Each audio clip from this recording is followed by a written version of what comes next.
Everyone, welcome to one another lecture of Code Crafters. तो आज है हमारा सीएसएस का डे 2। तो होप सो आपने लास्ट लेक्चर देखा होगा सीएसएस का, जिसमें हमने डिस्कस किया था सीएसएस के बेसिक्स के बारे में एंड सीएसएस के सिलेक्टर्स के बारे में। तो आज हमारा उसी का डे 2 है, जिसमें हम दो टॉपिक्स आज बहुत डिटेल में पढ़ने वाले हैं।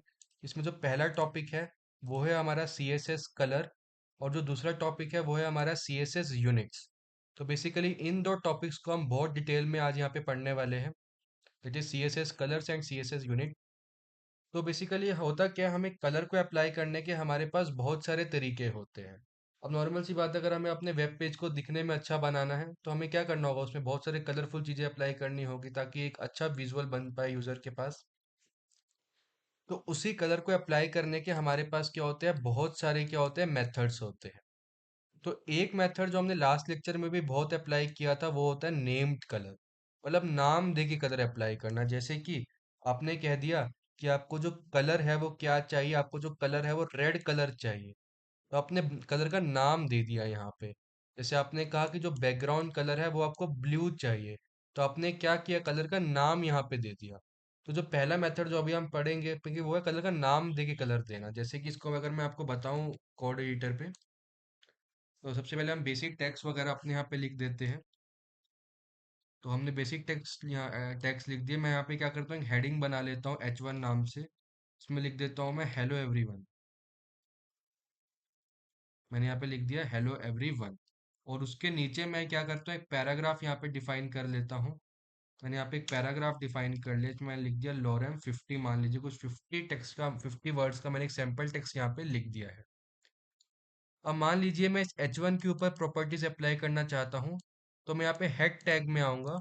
और हेड टैग में आने के बाद यहाँ पे मैं H1 लिखूंगा, और उसके ऊपर सबसे पहले मैं स्टाइल टैग लिखूंगा यहाँ पे, और उसके अंदर मैं H1 लिखूंगा,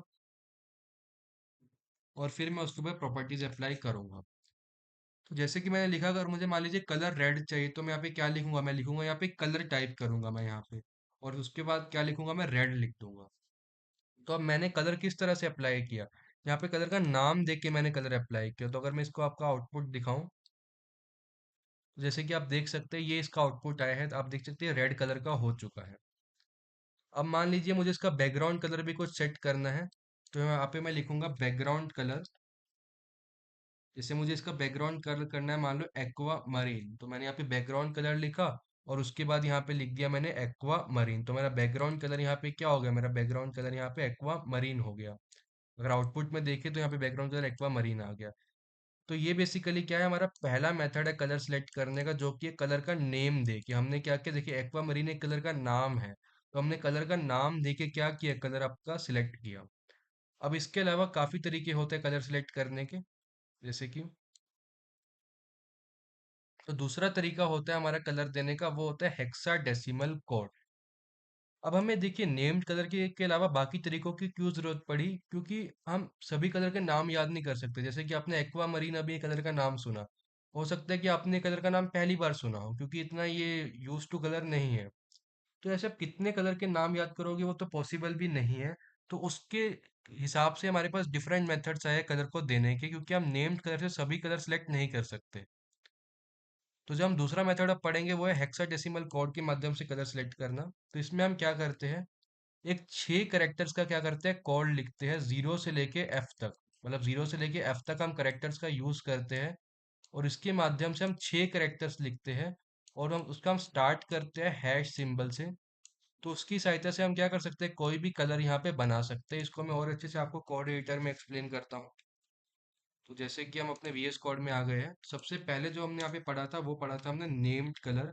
इसमें हमने नाम देके क्या किया था, कलर को सिलेक्ट किया था। इसको मैं यहाँ पे कमेंट आउट कर देता हूँ। अब जो नेक्स्ट तरीका हम यहाँ पे पढ़ने जा रहे हैं वो है हेक्साडेसिमल की सहायता से, हेक्साडेसिमल कोड की सहायता से हम क्या कर सकते हैं, कोई भी कलर सिलेक्ट कर सकते हैं। तो हेक्साडेसिमल कोड में हम क्या यूज करते हैं, 6 कैरेक्टर्स का यूज करते हैं, जो कि कहाँ से लेके कहाँ तक होते हैं, जो कि जीरो से लेके एफ तक होते हैं। अब आपके दिमाग में क्वेश्चन आएगा, भाई करेक्टर जीरो से लेके एफ तक कैसे है, मतलब जीरो एक डिजिट है, एफ एक अल्फाबेट है, तो हम जीरो से लेके एफ तक कैसे जा रहे हैं, तो वो एक क्वेश्चन है। तो उसको मैं आपको बताता हूँ कि कुछ इस तरीके से होता है: 0, 1, 2, 3, 4, 5, 6, 7, 8, 9। 9 तक तो आपके क्या होते हैं, डिजिट्स होते हैं। उसके बाद 10 नहीं आता है, उसके बाद अल्फ़ाबेट्स आने शुरू हो जाते हैं, जैसे कि A, B, C, D, E and F। तो इस तरीके से उसके बाद अल्फ़ाबेट आने शुरू हो जाते हैं। अब जिन 6 करेक्टर्स में से जो फर्स्ट 2 करेक्टर्स है, जो क्या है, जो आपके पहले 2 करेक्टर्स है, वो जो डिनोट करते हैं वो रेड कलर को डिनोट करते हैं। और आपके जो नेक्स्ट टू करेक्टर्स जो आपके हैं, वो आपके ग्रीन कलर को डिनोट करते हैं। ग्रीन कलर को डिनोट करते हैं। और जो आपके नेक्स्ट 2 करेक्टर्स हैं, वो आपके ब्लू कलर को डिनोट करते हैं।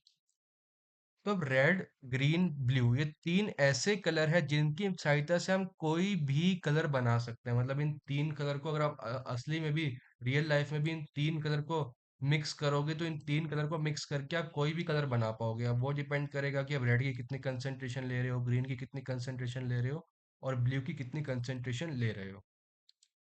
तो जैसे मैं आपको एक एग्जांपल से बताता हूँ। मैंने लिखा यहाँ पे कलर, और उसके बाद मैंने यहाँ पे लिखा हैश का सिंबल डाला, और उसके बाद मैंने यहाँ पे लिखा, मान लीजिए, FF5733। इस तरीके से मैंने लिखा। तो ये लिखते ही आप देखेंगे कि मेरे पास यहाँ पे इस तरीके से आ चुका है। मेरे पास देखिए कलर यहाँ पे बन गया है। आप देख सकते हैं ये मेरे पास कलर यहाँ पे आ गया है। तो आपके दिमाग में क्वेश्चन आएगा कि भाई हमें कैसे पता चलेगा कि इससे कौन सा कलर बनेगा, कि कौन सा कोड लिखे जिससे क्या कलर बनेगा। चलिए वो डिस्कस करते हैं अब।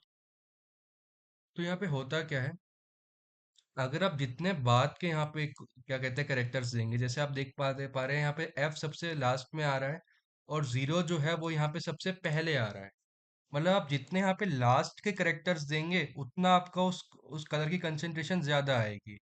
जैसे जो मेरे पहले 2 करेक्टर है वो मेरे रेड कलर को डिनोट कर रहे हैं। मैं आप देख पाएंगे कि मैंने रेड कलर के लिए यहाँ पे FF लिखा है। तो मतलब मैं चाहता हूँ कि मेरी रेड की कंसंट्रेशन ज्यादा आए, तभी मैंने इसमें लास्ट का करेक्टर यूज किया। तो आप देख भी पाएंगे कि जो मेरा कलर है वो ज्यादा रेडिश यहाँ पे बना है। जैसे मैंने यहाँ पे अगले जो 2 करेक्टर है वो क्या यूज किए, 5 और 7 यूज किए हैं। अब 5 और 7 कहीं ना कहीं मिडल में आ रहे हैं। तभी आप यहाँ पे मुझे एक थोड़ा सा, मतलब मुझे यहाँ पे क्या दिख रहा है, ग्रीन कलर दिख रहा है, बहुत ज्यादा नहीं दिख रहा है, एक नॉर्मल, एक मिड लेवल का मुझे यहाँ पे दिख रहा है। तभी आप देख पाएंगे थोड़ा सा रेड लाइट हो गया ग्रीन ग्रीन के कारण। उसके बाद जो नेक्स्ट 2 करेक्टर्स थे वो ब्लू कलर के लिए थे, जो कि मैंने यूज किया 33। मतलब मैंने बहुत स्टार्टिंग का करेक्टर यहाँ पे यूज किया, तभी आप देख पाएंगे यहाँ पे ब्लू की कंसंट्रेशन आपको बहुत कम दिख रही होगी इस कलर में। तो ऐसा सोच के, मतलब आप जितने बाद के करेक्टर यूज करेंगे उतनी कंसंट्रेशन ज्यादा आएगी, जितने पहले के करेक्टर यूज करेंगे उतनी कंसंट्रेशन कम आएगी उस कलर की। तो उस तरीके से आप इन 3 कलर को मिला के कोई भी कलर बना सकते हैं। अब आपके माइंड में क्वेश्चन आएगा, भाई ये तो बहुत डिफिकल्ट हो गया, ये तो बहुत डिफिकल्ट हो गया, भाई हम कैसे सोचेंगे कौन सा कलर कैसे बन रहा है। तो डिफिकल्ट हो गया ना, हम सोच ही नहीं पाएंगे इस तरीके से। तो यहाँ पे बहुत सारे हिट एंड ट्रायल यहाँ पे लगाने पड़ेंगे, ऐसे लिख लिख के बहुत सारे हिट एंड ट्रायल लगाने पड़ेंगे। तो उसके लिए हमें VS कोड ने एक फैसिलिटी दी है, जो कि है कलर पैलेट की। आप सिंपली यहाँ पे प्रेस कर सकते हैं। ये प्रेस करते ही आपके पास यहाँ पे कलर पैलेट खुल जाएगा।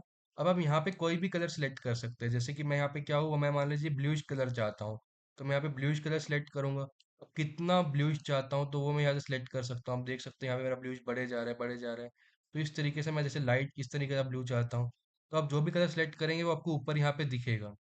जैसे, और उसके हिसाब से खुद से यहाँ पे आपके लिए एक हेक्साडेसिमल कोड बना देगा। आप देखेंगे मैंने ये हेक्साडेसिमल कोड नहीं लिखा, कि मैंने बस कलर पैलेट में कलर सेलेक्ट करा था। देख सकते हैं अपने हिसाब से यहाँ पे ये एक हेक्साडेसिमल कोड बना रहा है। और वैसा ही हमारे पास क्या हो जाएगा, उसी टाइप से हमारे पास क्या आ जाएगा, आउटपुट यहाँ पे आएगा। आप देख सकते हैं ये हमारा कलर यहाँ पे आ गया है। तो हमने यहाँ पे पूरा हेक्साडेसिमल कोड के बारे में पढ़ लिया है कि आप किस तरीके से हेक्साडेसिमल कोड से आपसे आपका अपना कलर सेलेक्ट कर सकते हैं। होप सो आपको ये समझ में आया होगा। अब हम नेक्स्ट तरीके की तरफ बढ़ते हैं, जिससे आप यहाँ पे कलर अपना बना सकते हैं। हम अपनी स्लाइड्स में वापस चलते हैं।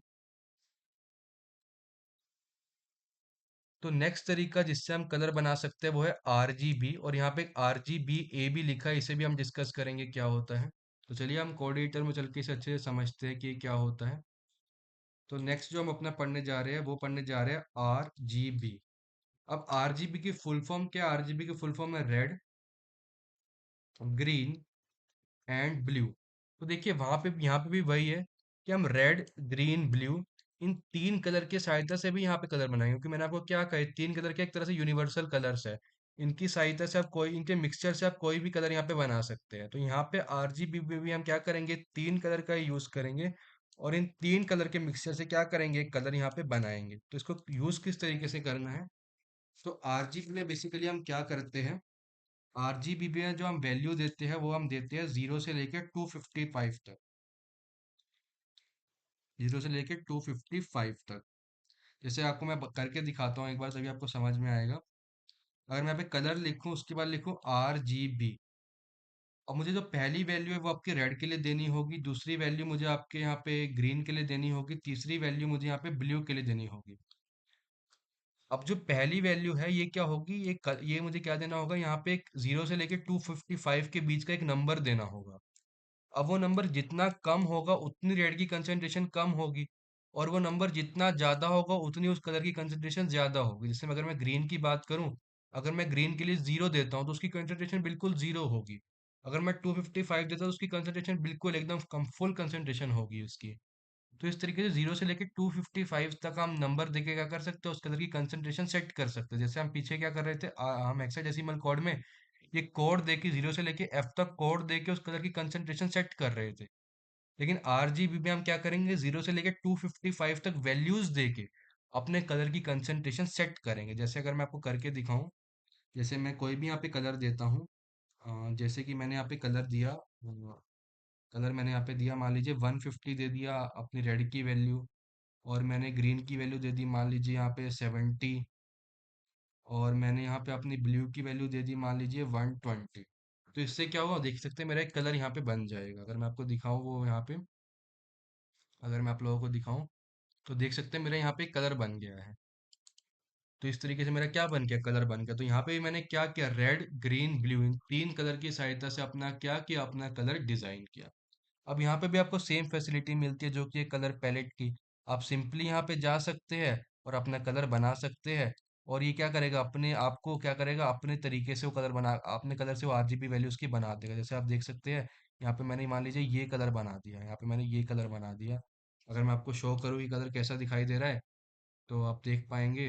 हाँ, 1 सेकेंड, ब्राउज़र, तो आप देख पाएँगे, देखिए इस तरीके से कलर इसने बना दिया। मतलब क्या कर सकते हैं, आपको इतना यहाँ पे इतना सोचने की ज़रूरत नहीं है कि भाई मैं कितना रेड का कंसंट्रेशन दूँ, कितना ग्रीन का दूँ, कितना ब्लू का दूँ।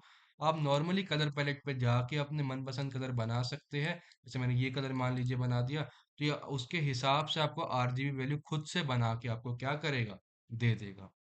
तो होप सो आपको आरजीबी यहाँ पे समझ में आ गया होगा। अब आप देखेंगे तो स्लाइड्स में अगर आप देखेंगे तो मैंने यहाँ पे एक और चीज लिखी थी, RGBA। अब यहाँ पे ए किस लिए है, तो ए यहाँ पे किस लिए होता है, तो ए यहाँ पे किस लिए होता है वो अगर मैं आपको बताऊं, तो ए जो आरजीबी में होता है ये बेसिकली ट्रांसपेरेंसी के लिए होता है कि आपको कितनी ट्रांसपेरेंसी चाहिए। अब ट्रांसपेरेंसी का क्या मतलब है, ये आपको मैं बैकग्राउंड कलर से शो करता हूँ। तो अगर मैंने यहाँ पे लिखा बैकग्राउंड कलर, और उसके बाद मैं जैसे मैं अभी RGB लिख रहा था, तो ट्रांसपेरेंसी सेट करने के लिए मुझे यहाँ पे एक और अल्फाबेट लिखना होगा जो कि होता है ए, RGBA। उसके बाद मुझे यहाँ पे पहले मैं 3 नंबर दे रहा था, मुझे 4 नंबर दे रहे होंगे, और जो ये ए की वैल्यू मुझे देनी होगी, ये देनी होगी मुझे 0 से लेके 1 तक। जहाँ पे क्या होता है, जहाँ पे 0 का मतलब होता है 100% ट्रांसपेरेंट,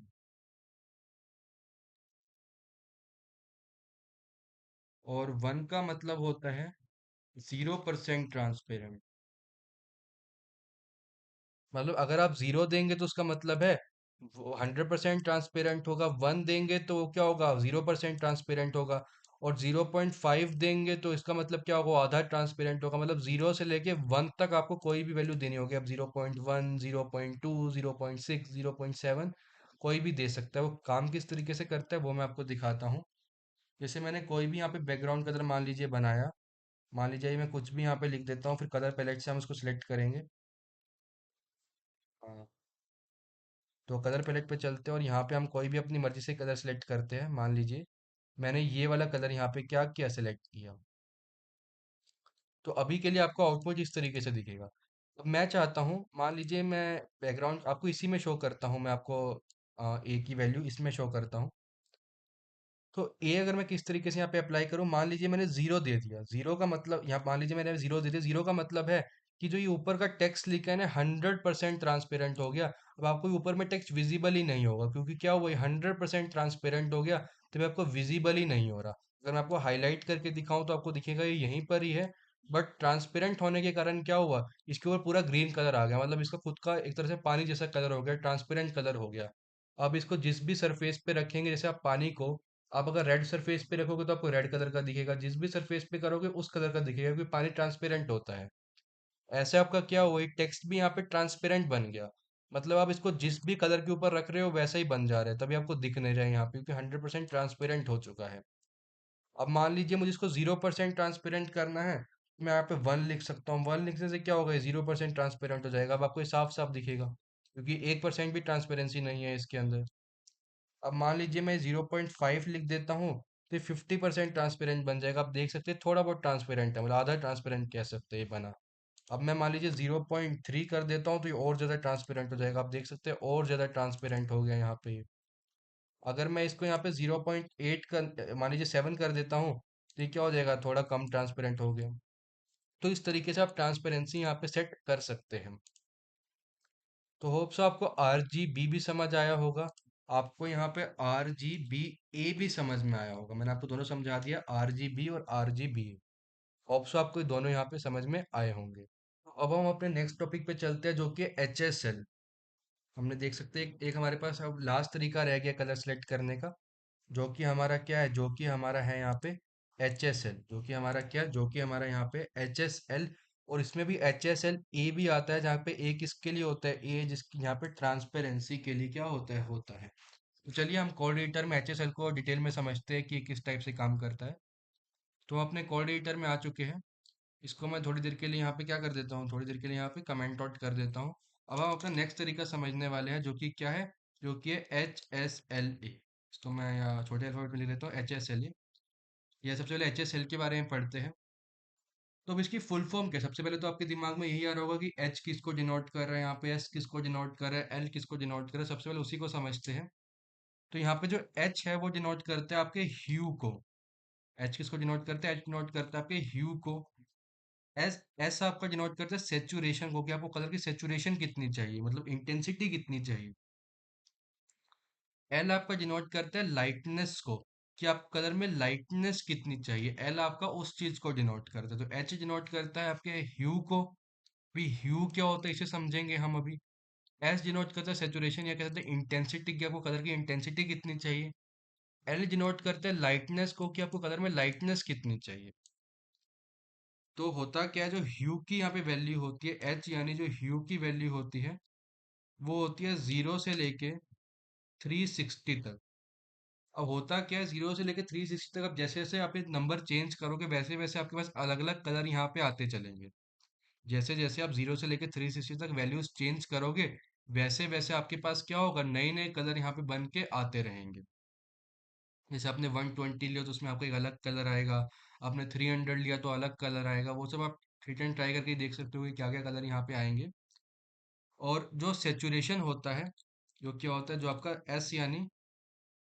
एस यानी सेचुरेशन यहाँ पे होता है।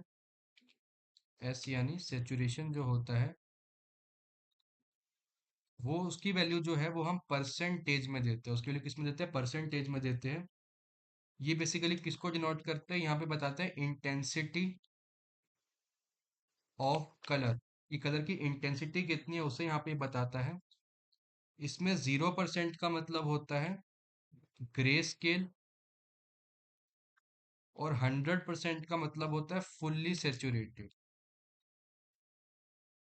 100% का मतलब होता है फुल्ली सेचुरेटेड। और यहाँ पे जो एल है वो किसको डिनोट करता है, वो लाइटनेस को डिनोट करता है। तो ये क्या बताते हैं, ये बताते हैं हाउ लाइट और डार्क द कलर इज। ये क्या बताता है कि कितना लाइट या कितना डार्क है हमारा कलर। ये बेसिकली उस चीज को यहाँ पे क्या करता है, डिनोट करता है। अगर हम इसकी वैल्यू 0% देते हैं, इसकी वैल्यू हमें परसेंटेज में देनी होगी। 0% का मतलब होगा ब्लैक, 0% का मतलब होगा ब्लैक, और 100% का मतलब होगा यहाँ पे वाइट। 0% का मतलब क्या हुआ, 0% का मतलब हुआ ब्लैक, और 100% का मतलब क्या हुआ, 100% का मतलब हुआ वाइट। तो अभी हमने एचएसएल की देखो थ्योरी एकदम कंप्लीट पढ़ लिया है कि एचएसएल में ह्यू क्या होता है, 0 से लेकर 360 होता है, 0 से लेकर 360 तक देने पे डिफरेंट डिफरेंट कलर्स यहाँ पे बनेंगे। हमने एस के बारे में पढ़ा है, एस होता है सेचुरेशन, जो कि इंटेंसिटी ऑफ कलर को बताता है। 0% मतलब ग्रे स्केल, 100% मतलब फुल्ली सेचुरेटेड। हमने एल के बारे में पढ़ा, एल लाइटनेस को बताता है कि हाउ लाइट और हाउ हाई, हाउ लाइट और how dark the colour is. अगर लाइटनेस 0%, जैसे आप एक रूम में हो, मान लीजिए आप एक रूम में हो, और अगर आप रूम की लाइट्स बंद कर दे तो 100% डार्क हो जाएगा, एकदम आपको हर तरफ ब्लैक ब्लैक दिखेगा। तो 0% का मतलब क्या होता है, ब्लैक होता है। अपने कमरे में 100% लाइट्स लगा दी तो आपको कंप्लीटली वाइट दिखेगा। आपने इसकी मिड की वैल्यू डाली तो आपको नॉर्मल दिखेगा। तो इस तरीके से हम इसमें खेलेंगे। तो अब इसको हम ट्राई करके देखते हैं, कुछ इस पे एक्सपेरिमेंट करके देखते हैं किस तरीके से ये काम करेगा यहाँ पे। जैसे मैंने लिखा कलर, उस पर HSL डाल दिया मैंने, फिर ब्रैकेट डाला। सबसे पहले मैंने 0 से लेकर 360 तक एक वैल्यू ली, मान लीजिए मैंने 120 ले लिया। उसके बाद सेचुरेशन में मान लीजिए मैंने उसकी ले ली 50%। मान लीजिए मैंने उसकी लाइटनेस ले ली 40%। क्या ले ली, 40% मैंने क्या ले ली, उसकी लाइटनेस ले ली। तो आप देख सकते हैं इसकी सहायता से मेरे पास एक कलर बन चुका है जो कि काफी ग्रीनिश है। तो अगर मैं आपको दिखाऊं ये यहाँ पे, तो आप देख सकते हैं ये यहाँ पे कलर मेरे पास क्या है, ये यहाँ पे मेरे पास कलर बन चुका है। आप देख पाएंगे ये कलर यहाँ पे बन चुका है। तो यहाँ पे भी देखिए, अब हमें इतना सोचने की जरूरत नहीं है कि हम 0 से लेकर 360 में क्या कलर नंबर दे, कि अपना क्या कलर आए, हम कितना सेचुरेशन दे, हम कितना लाइटनेस दे। वो डायरेक्टली हम इस कलर पैलेट में जाके यहाँ पे क्या कर सकते हैं, सिलेक्ट कर सकते हैं। आप देख सकते हैं ये हमें खुद से एक HSL वैल्यू बना के यहाँ पे दे देगा, जैसा ही हमारी मर्जी होगी। हम यहाँ पे विजुअली एक कलर सेलेक्ट करेंगे, जैसे कि मैंने ये कलर सेलेक्ट कर लिया मान लीजिए, या फिर ये कलर यहाँ पे सेलेक्ट कर लीजिए, लिया। और उसके हिसाब से खुद से मुझे क्या करेगा, खुद से मुझे एक HSL वैल्यू बना के क्या कर देगा, HSL वैल्यू यहाँ पे बना के दे देगा। आप देख पाएंगे ये मुझे क्या करेगा, खुद से एक कलर बना के दे देगा। तो होप सो आपको HSL समझ में आया होगा। अब हम HSL A पढ़ लेते हैं, और वही चीज HSL A में है जो हमने ऊपर RGB में पढ़ी थी। जो यहाँ पे A होता है, वो डिनोट करता है ट्रांसपेरेंसी को, जैसे कि हमने ऊपर पढ़ा था। इसकी वैल्यू 0 से लेके 1 तक होती है। जीरो मतलब क्या होगा, जीरो मतलब होगा कि वो क्या 100% ट्रांसपेरेंट है। और 1 का मतलब क्या होगा, 1 का मतलब होगा कि 0% ट्रांसपेरेंट है। जैसे हमने ऊपर पढ़ा सेम चीज़ है। इसका एक्सपेरिमेंट करके भी दिखा देता हूँ। सबसे पहले यहाँ पे एक बैकग्राउंड कलर मैं ले लेता हूँ। बैकग्राउंड कलर ले लिया मान लीजिए मैंने, कोई भी मान लीजिए एक्वा कलर मैंने बैकग्राउंड कलर ले लिया। और उसके बाद मैं यहाँ पे आपको क्या करता हूँ, यहाँ पे मैं आपको ए की वैल्यू के साथ में डाल के दिखाता हूँ। जैसे कि मैंने यहाँ पे डाल दी 0.5, एक वैल्यू यहाँ पे मैंने डाल दी। अब 0.5 वैल्यू डालने से यहाँ पे क्या होगा, अगर मैं आपको दिखाऊं तो ये आधा ट्रांसपेरेंट बन गया, आधा ट्रांसपेरेंट बन गया ना, आपको ट्रांसपेरेंट दिख रहा होगा यहाँ पे ये। तो इस तरीके से हम क्या कर सकते हैं, यहाँ पे ए की वैल्यू इंट्रोड्यूस करके क्या कर सकते हैं, ट्रांसपेरेंसी यहाँ पे डाल सकते हैं। तो वही काम हमने यहाँ पे करा। तो होप सो आपको यहाँ तक सब कुछ समझ में आया होगा। आपको HSL के बारे में, ह्यू, सेचुरेशन, लाइटनेस, इसके बारे में पूरी नॉलेज आपको मिली होगी। आपके साथ में पूरे कोड भी साथ शेयर करूंगा, स्लाइड भी साथ शेयर करूंगा, ताकि आपको पूरी चीज़ समझ में आ पाए कि हम क्या चीज़ कैसे कर रहे हैं। तो आपके साथ मैंने यहाँ पे स्लाइड्स में भी आपको हर चीज़ एक्सप्लेन कर रखी है। ऐसा नहीं कि मैंने जो चीज़ कोड में एक्सप्लेन किया वो चीज़ स्लाइड्स में एक्सप्लेन नहीं करी। तो स्लाइड्स में भी आपको सब कुछ यहाँ पे मिल जाएगा, विद एग्जांपल मिलेगा कि मैंने RGB कैसे यहाँ पे यूज़ किया, मैंने यहाँ पे आपका HSL कैसे यूज़ किया, मैंने यहाँ पे ए साथ में कैसे इंट्रोड्यूस किया। हर चीज़ यहाँ पे भी एक्सप्लेन्ड है आपके रेफरेंस के लिए। अब जो नेक्स्ट टॉपिक हमारा है वो है यहाँ पे CSS यूनिट्स। अब ये तो बहुत ही इंपॉर्टेंट टॉपिक है। मतलब कलर्स आप फिर भी एक टाइम पे सोच सकते हैं कि आप अगर वो सब ना भी पढ़े तो आप चैट जीपीटी से पूछ सकते हैं कि मुझे कौन सा कलर कहाँ पे सिलेक्ट करना है। आप डायरेक्टली चैट जीपीटी से उसका कलर कोड भी ले सकते हैं। आप डायरेक्टली चैट जीपीटी से RGB वैल्यू, HSL, ट्रांसपेरेंसी सब कुछ मांग सकते हैं, वो आपको बिल्कुल एग्जैक्ट देगा। और लेकिन जो यूनिट्स है ये यहाँ पे बहुत इंपॉर्टेंट टॉपिक है। मतलब इसके बिना आप बहुत अच्छी वेबसाइट नहीं बना पाएंगे। तो आपको इन सब चीज़ों को समझना ज़रूरी है। तो स्टार्ट करते हैं। देखिए जो CSS के यूनिट्स है वो अपने पास दो प्रकार के होते हैं। एक होते हैं हमारे एब्सोल्यूट यूनिट्स, और एक होते हैं हमारे रिलेटिव यूनिट्स। अब एब्सोल्यूट यूनिट्स जो होते हैं ये भी दो प्रकार के होते हैं। एक होता है पिक्सल और एक होता है इंच। देखिए और भी काफी सारे एब्सोल्यूट यूनिट होते हैं, लेकिन जो 99% आप यूज करेंगे वही ये दो ही करेंगे, तो हम इन दो के बारे में यहाँ पे पढ़ेंगे। एक तो पिक्सल और एक इंच। और ये इंच और पिक्सल क्या होते हैं, आपस में रिलेटेबल ही होते हैं। जो 1 इंच होता है वो 96 पिक्सल के बराबर होता है। मतलब या तो आप पिक्सल में 96 लिख लीजिए या 1 इंच लिख लीजिए, वो दोनों सेम बातें मानी जाएगी। सबसे पहले हम अपने एब्सोल्यूट यूनिट्स को यहाँ पे स्टडी करते हैं। तो एक नई फाइल मैं यहाँ पे बना देता हूँ, सेकेंड डॉट HTML। अभी बेसिक कोड लिख लेते हैं हम अपना। और उसके बाद मान लीजिए मैं यहाँ पे एक पैराग्राफ बना लेता हूँ जिसमें लॉरेम 50 में यहाँ पे लिख देता हूँ। तो लॉरेम 50 लिखने से क्या हुआ, मेरे पास यहाँ पे 50 कैरेक्टर्स का क्या आ गया, एक पैराग्राफ 50 वर्ड्स का मेरे पास एक पैराग्राफ यहाँ पे आ गया। उसके बाद मैं यहाँ पे स्टाइल में जाऊंगा, और स्टाइल में जाने के बाद मैं यहाँ पे पैराग्राफ पे प्रॉपर्टीज लगाऊंगा।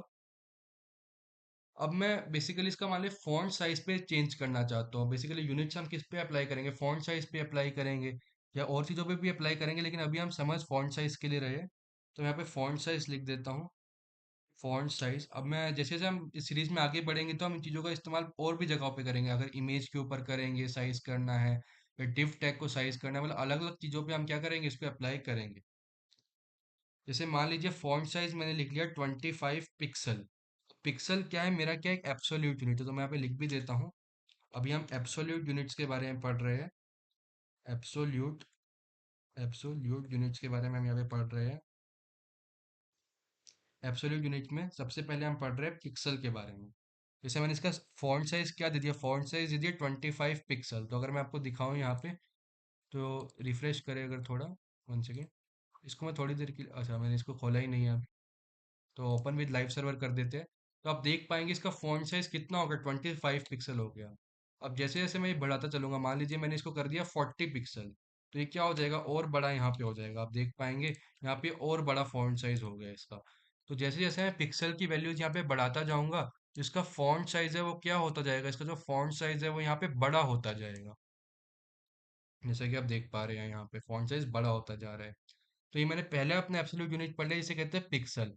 आप जैसे जैसे पिक्सल की वैल्यू बढ़ाते जाएंगे, आपका फॉन्ट साइज क्या है, बढ़ता जाएगा।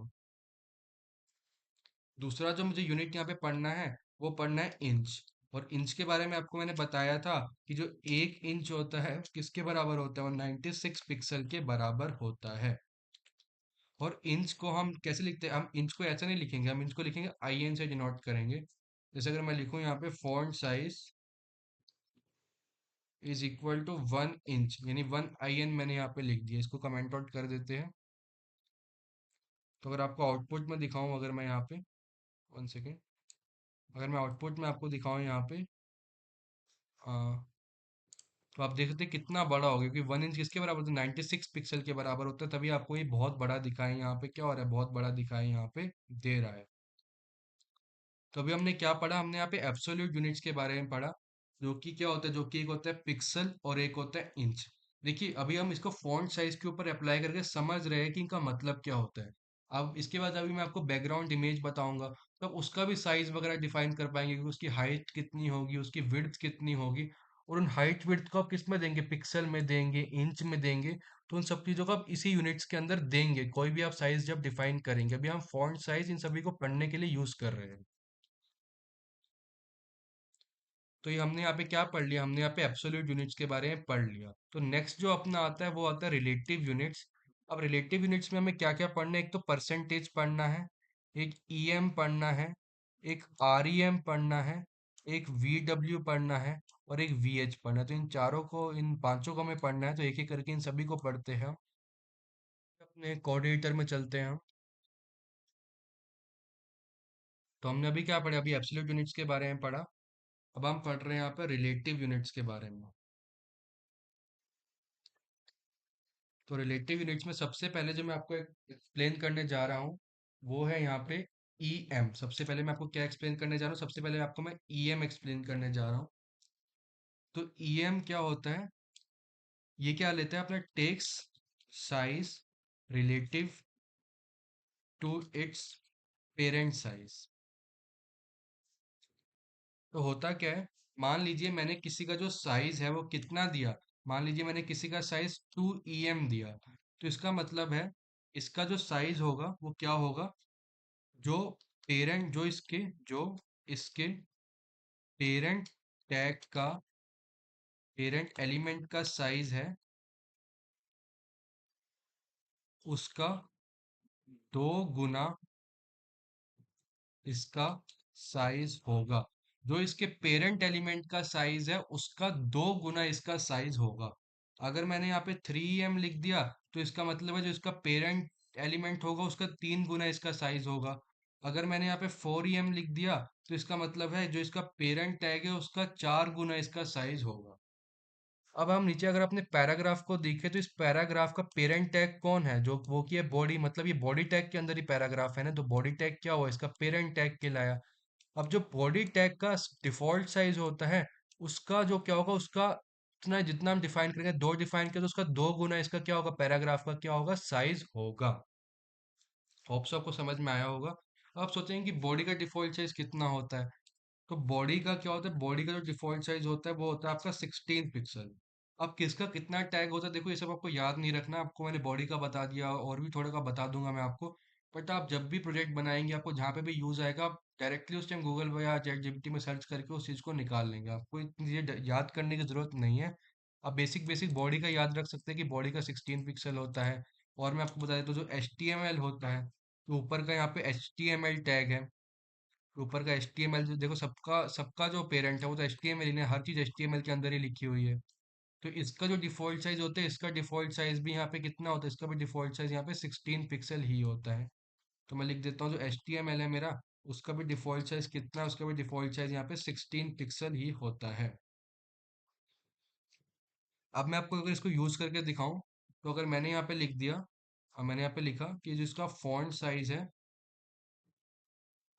वो क्या हो जाए, वो हो जाए यहाँ पे 2 EM। ये वो क्या हो जाए, वो हो जाए यहाँ पे 2 EM। तो इसका ऐसे लिखने से क्या होगा, अगर आपको मैं आउटपुट में दिखाऊं, तो देख सकते हैं इसका साइज जो होगा 32 पिक्सल हो गया। अगर मैं आपको यहाँ पे, चलो ये आपको आप यहाँ जज कर पा रहे हैं, इसका साइज क्या होगा, बड़ा भी, और इसका साइज क्या होगा, 32 पिक्सल। यहाँ पे क्या होगा, 32 पिक्सल इसका साइज यहाँ पे हो गया। तो होप्स आपको यहाँ तक समझ में आया होगा। जैसे अगर मैंने इसका साइज बढ़ा के मान ली क्या करें, 3 पिक्सल कर दिया, ये और बड़ा हो जाएगा, आप देख पाएंगे और बड़ा हो गया। तो 16 × 3 यानी 48 पिक्सल क्या हो गया, इसका साइज यहाँ पे हो गया। तो इस तरीके से आप EM की सहायता से इस तरीके से फॉन्ट साइज अपना सेट कर सकते हैं। तो होप्स आपको EM यहाँ पे समझ में आया होगा। तो जो नेक्स्ट मेथड अपना होता है, वो होता है अपना REM। वो क्या होता है, वो होता है REM। REM में क्या होता है, REM में जो R है, REM same to same EME की तरह ही काम करता है। बट जो यहाँ पे R है वो किसको डिनोट करता है, और रूट को डिनोट करता है। और रूट क्या होता है, रूट होता है HTML। रूट का मतलब क्या है, जहाँ से सारी चीजें स्टार्ट हुई है। अगर आप यहाँ पे देखेंगे तो हर चीज जो है, जो हर चीज है वो HTML से स्टार्ट हुई है। HTML सबका पेरेंट एलिमेंट है, और उसके बाद ही सभी चीजें स्टार्ट हुई। तो रूट क्या है, HTML है। अब ये क्या करता है, REM HTML के रिलेटिव अपना साइज करता है। और HTML का डिफॉल्ट साइज कितना होता है, HTML का डिफॉल्ट साइज होता है 16 पिक्सल, वही मैंने आपको ऊपर बताया है। HTML का डिफॉल्ट साइज कितना होता है, HTML का डिफॉल्ट साइज होता है 16 पिक्सल। तो अगर मैंने यहाँ पे इस तरीके से लिखा कि मेरा फॉन्ट साइज हो जाए, फॉन्ट साइज हो जाए मान लीजिए 2 REM, तो मेरा फॉन्ट साइज असल में कितना हो जाएगा, मेरा फॉन्ट साइज हो जाएगा, मेरा फॉन्ट साइज बेसिकली यहाँ पे कितना हो जाएगा, मेरा फॉन्ट साइज हो जाएगा 2 × 16 पिक्सल। 16 हो जाएगा मेरा, 2 × 16 पिक्सल मेरा फॉन्ट साइज हो जाएगा। क्योंकि ये क्या है मेरा बेसिकली, क्योंकि 16 पिक्सल इसका डिफॉल्ट साइज होता है HTML का, और मैंने लिखा 2 REM, तो इसका साइज क्या हो जाएगा, 2 गुना हो जाएगा 16 पिक्सल का, यानी 32 पिक्सल क्या हो जाएगा, इसका साइज यहाँ पे हो जाएगा। तो होप्स आपको ये बात समझ में आई होगी। आई होप कि आपको ये बात क्या होगी, ये बात आपको समझ में यहाँ पे आई होगी। मैं आपको कॉपी पेस्ट करके यहाँ पे रेफरेंस के लिए लिख भी देता हूँ इस चीज़ को।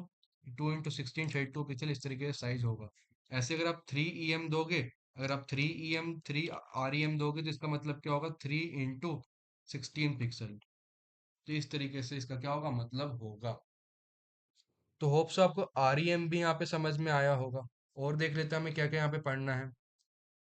तो हमने यहाँ पे REM और EM, ये दो चीजें यहाँ पे पढ़ ली। अभी REM और EM हमने दो चीजें यहाँ पे पढ़ ली। उसके बाद हमें पढ़ना है परसेंटेज। अब परसेंटेज किस तरीके से काम करता है वो हम डिस्कस करते हैं। तो नेक्स्ट जो हम पढ़ रहे हैं वो यहाँ पे पढ़ रहे हैं परसेंटेज के बारे में।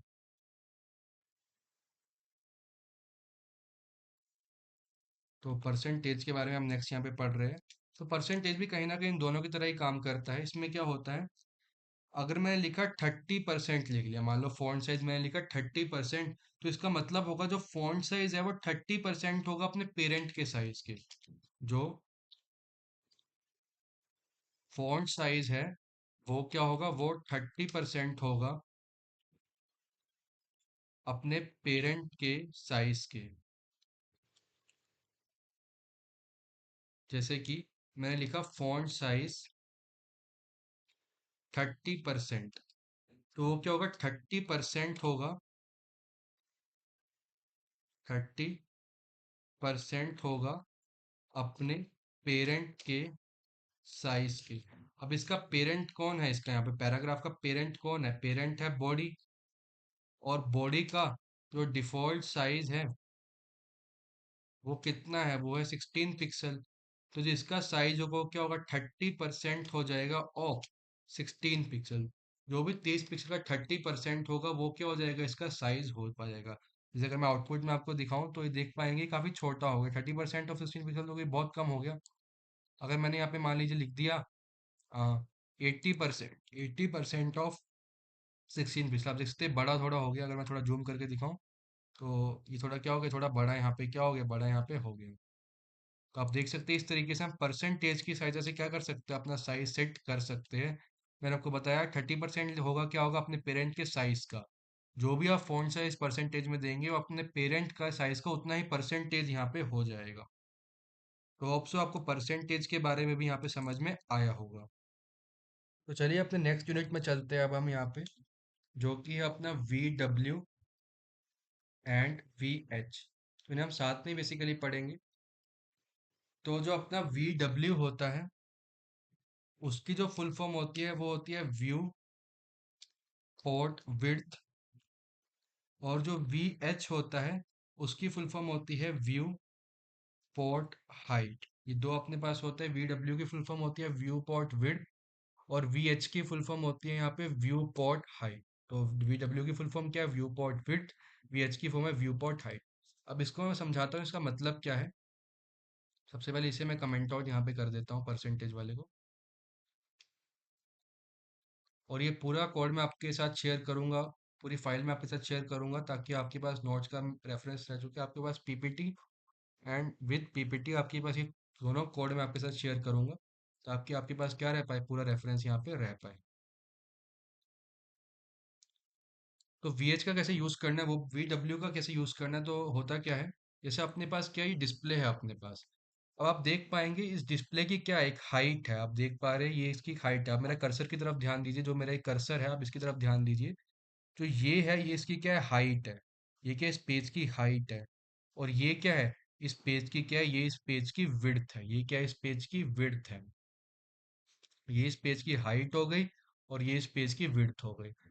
अब ये वी डब्ल्यू और वी एच क्या करते हैं, वी डब्ल्यू और वी एच क्या करते हैं, इस व्यू पोर्ट विड्थ और व्यू पोर्ट हाइट के रिस्पेक्टिव में अपना साइज डिफाइन करते हैं। और ये दोनों क्या होते हैं, with help of V W and V H our website become responsive. जितने हमने ये परसेंटेज से भी एक टाइम पे कह सकते हैं कि हमारी वेबसाइट थोड़ी रिस्पॉन्सिव बनती है। लेकिन वी डब्ल्यू और वी एच से हमारी वेबसाइट बहुत गुना रिस्पॉन्सिव बनती है। वो किस तरीके से बनती है वो मैं आपको दिखाता हूँ। सबसे पहले मैं वी डब्ल्यू और वी एच का यूज़ नहीं करता, एक बार के लिए यहाँ पे, एक बार के लिए मैं वी डब्ल्यू और वी एच का यूज़ नहीं कर रहा। मैं नॉर्मल पिक्सल का यूज़ कर रहा हूँ, ताकि आपको दोनों में डिफरेंस समझ में आए कि इससे हमारी वेबसाइट रिस्पॉन्सिव कैसे बनेगी। तो मैं आपको पूरा वी डब्ल्यू और वी एच के बारे में बताऊंगा। पहले आप इधर ध्यान दीजिए। जैसे मैंने फॉन्ट साइज कर दिया 35 पिक्सल, तो 35 पिक्सल फॉन्ट साइज कर दिया मैंने। अब अगर मैं आपको दिखाऊं यहाँ पे, हाँ, मैं आपको दिखाऊं 1 सेकेंड। अगर मैं आपको दिखाऊं यहाँ पे 1 सेकेंड, हाँ, तो मेरा इतना बड़ा यहाँ पे हो गया। अब करूँ क्या, अगर मैं अपनी वेबसाइट को यहाँ पे मिनिमाइज करूँ, जैसे ये मेरा क्या वेब पेज है, इसको मैंने मिनिमाइज किया। जैसे मैंने इसको क्या किया, मिनिमाइज किया, मैंने इस तरीके से मिनिमाइज किया। ये मिनिमाइज कर रहा हूँ।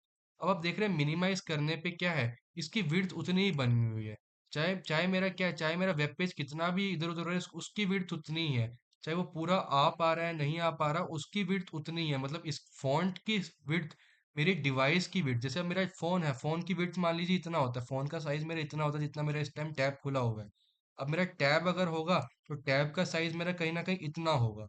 तो बेसिकली हो क्या रहा है यहाँ पे, डिवाइस के हिसाब से या कह ले अपने स्क्रीन साइज के हिसाब से ये अपनी विड्थ को चेंज नहीं कर रहा है। इसकी विड्थ तो भाई जितनी हमने दी है, जितनी 35 पिक्सल इसकी विड्थ दी है, इसकी विड्थ तो उतनी ही यहाँ पे बनी हुई है, वो चेंज नहीं हो रही, चाहे हम डिवाइस का साइज भी चेंज कर रहे हैं। बट अगर हम चाहते हैं कि जो हमारा फॉन्ट है वो रिस्पॉन्सिव हो, मतलब वो डिवाइस के साइज के हिसाब से अपने आप को एडजस्ट करे, मतलब बड़ा डिवाइस है तो उसमें थोड़ी बड़ी विड्थ है, अगर छोटा डिवाइस है तो उसमें छोटी विड्थ है, मतलब यूजर को ज़्यादा स्क्रॉल ना करना पड़े, उसको उसी हिसाब से दिखाई दे। तो वो सब पिक्सल वगैरह या R E M E M के साथ इतना पॉसिबल नहीं, इतना वेबसाइट रिस्पॉन्सिव नहीं बनता। लेकिन वी डब्ल्यू क्या है, वो व्यू पोर्ट विड्थ, यानी व्यू पोर्ट विड्थ के हिसाब से अपनी चीज़ों को रिस्पॉन्सिव बनाएगा। मतलब जो जैसे उस जैसे डिवाइस की विड्थ होगी, जैसे हम विड्थ चेंज करें तो ये व्यू पोर्ट की विड्थ इस तरीके से चेंज हो रही है। अगर हम ऐसे इसको मिनिमाइज कर रहे हैं या बड़ा कर रहे हैं, तो व्यू पोर्ट की क्या चेंज हो रही है, हाइट चेंज हो रही है। तो व्यू पोर्ट की विड्थ और व्यू पोर्ट की हाइट के हिसाब से हम क्या करेंगे, इसे चेंज करेंगे। तो मैं आपको दिखाता हूँ यहाँ पे, अगर मैं इसको कमेंट आउट यहाँ पे कर देता हूँ, उसके बाद मैं आपको दिखाता हूँ। जैसे मैंने फॉन्ट साइज कर दिया, फॉन्ट साइज कर दिया 5 VW, तो देखते हैं कितना ही आया है यहाँ पे।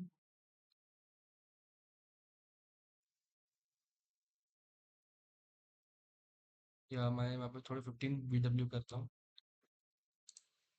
तो आप देख सकते हैं अभी के लिए इतना है। अभी के लिए कितना हो गया, व्यू पोर्ट विड्थ का क्या हो गया,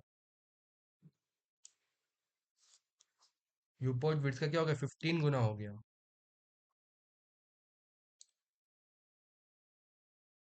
तो मैं यहाँ पे लिख भी देता हूँ, अगर मैंने यहाँ पे क्या लिखा, अगर मैंने यहाँ पे साइज डिफाइन किया 15 VW, तो इसका मतलब यहाँ पे क्या है, ये मेरा साइज क्या हो गया, 15% हो गया of my view port width. मतलब मेरे व्यू पोर्ट विड्थ कितना भी पिक्सल है, उसका 15% क्या हो जाएगा, मेरा व्यू पोर्ट की विड्थ हो जाएगी। और यही सेम चीज अगर मैं डिफाइन करता हूँ, मेरा फॉन्ट साइज है मान लीजिए 5 VH, अगर मैं इस तरीके से डिफाइन करता हूँ, अगर मैं इस तरीके से तो अगर मैं इस तरीके से डिफाइन करता हूँ तो ये बेसिकली किस तरीके से हो जाएगा, ये 5% of my view port height मेरा साइज हो जाएगा। अगर मैं आपको दिखाऊं यहाँ पे, तो देख सकते हैं साइज यहाँ पे क्या हो गया, 5% हो गया व्यू पोर्ट हाइट का। अब जैसे जैसे मैं अपनी व्यू पोर्ट हाइट चेंज करूंगा, वैसे वैसे ये भी यहाँ पे चेंज होगा। जैसे अगर मैं इसको यहाँ पे नीचे ले आऊं, और देख सकते हैं मैं अपना व्यू पोर्ट हाइट चेंज करूँ अगर, जैसे देखिए मैं अपनी हाइट बढ़ घटा रहा हूँ, देख सकते हैं फॉन्ट भी घट रहा है। अगर मैं अपनी व्यू पोर्ट हाइट बढ़ा रहा हूँ तो मेरा फॉन्ट भी देख सकते हैं किस तरीके से फॉन्ट का साइज भी बढ़े जा रहा है, फॉन्ट का साइज देख सकते हैं यहाँ पे बढ़े जा रहा है।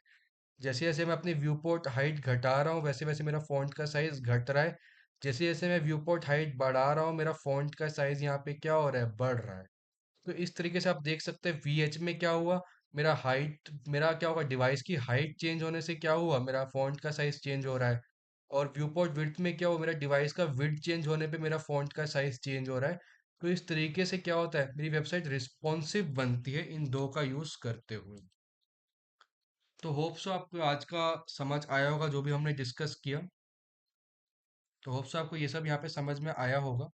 तो आज बेसिकली हमने क्या क्या डिस्कस किया, हमने CSS कलर्स एंड यूनिट्स के बारे में डिस्कस किया। सबसे पहले हमने क्या पढ़ा, डिफरेंट मेथड पढ़े इससे कलर अप्लाई कर सकते हैं। हमने नेम्ड कलर के बारे में पढ़ा, हमने हेक्साडेसिमल कोड के बारे में पढ़ा, RGB के बारे में पढ़ा, HSL के बारे में पढ़ा। मैं आपको यहाँ पे एक टिप दूंगा कि आप इन सब चीज़ों का चाहे ना भी इस्तेमाल करें, आप चैट जीपीटी वगैरह से सीधा कलर पता लगा सकते हैं, AI के माध्यम से सीधा ये सब कर सकते हैं। आपको मैंने ये सब इसीलिए पढ़ा है क्योंकि आपको समझ आएगा कि इन सब चीज़ों का मतलब भी क्या है। अगर आपको चैट जीपीटी के हेक्साडेसिमल कोड देगा तो आपको समझ आएगा भाई उस कोड का मतलब क्या है।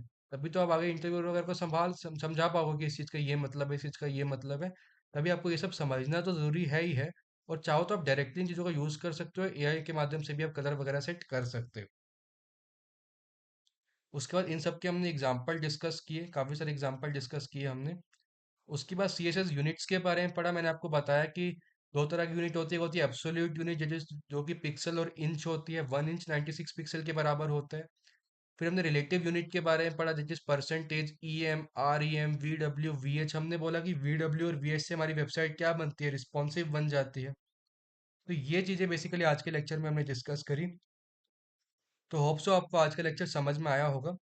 तो इसका थर्ड लेक्चर भी बहुत जल्द आएगा। तो अगर आप थर्ड लेक्चर की अपडेट पाना चाहते हैं तो आप चैनल को सब्सक्राइब कर सकते हैं। अगर आपको वीडियो अच्छी लगी तो आप लाइक वगैरह भी कर सकते हैं। और मैं आपको एक और बात बोलूंगा कि आप इन सब चीज़ों का प्रैक्टिस जरूर करिए। अपने इस आप से भी इन सब चीज़ों का प्रैक्टिस करिए। ये नहीं आके आपने वीडियो देख लिया आप बस कर दीजिए। अब इन चीज़ों को ट्राई कीजिए भाई, डिफरेंट डिफरेंट वैल्यूज डाल के, कलर में डिफरेंट डिफरेंट परसेंटेज, लाइटनेस का डाल के, ह्यू का डाल के, इन सब चीज़ों का आप ट्राई जरूर खुद से जरूर कीजिए, तभी आपको इन चीज़ों में ज़्यादा समझ आएगा।